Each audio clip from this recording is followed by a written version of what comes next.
magandang hapon. JB. Hapon po. Narito po tayo sa Dayo Street sa JB Rainices Printing Services. Kanina nakita tayo sa simbahan, JB. Birthday mo pala. Salamat po. Happy birthday, JB. Salamat po. Birthday pa mo.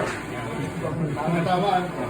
Nagpunta po ako rito para sa sticker na paggagawa ko kay JB. Alam ko hindi pa rin agawat. Busy ka. Hindi pala, hintay ko. JB, sa iyong negosyo, ginagawang ito, JB Rainices Printing Services. Ano-ano ang maaari kong ipagawa sa iyo? Ito, tagpulay. Yan. Ari. Magtagpulay po ulit, Ari. Siyempre. Libre? Baka tumakbuli ako. Ano pang mga services? Hindi po rin damit. Pwede rin.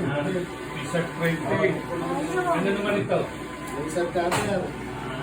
Pwede po rin lapida. Pwede ang medal. Ayaw ko muna ng lapit. Medal. Yung medal, Ari po. Mga sticker, mga picture. Yung mga picture na ganito. Kaya po mga Anting, pakikunan mo nga yan. Magpapagawa ko sa iyo ng ganyan. Yan. laminate. Ari dito.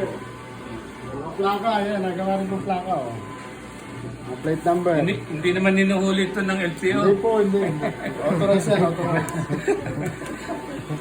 O sige, Jimmy, salamat sa hapong ito. Thank you po, thank you. Birthday, happy birthday ulit. Pagtakbo mo po, ha? Pangako yan, ha? Para na wala yung libre. Pag nanalo. Pag ginawa mo ako ng libre, mananalo tayo. Tandamihan natin. O sige, salamat ha. Okay.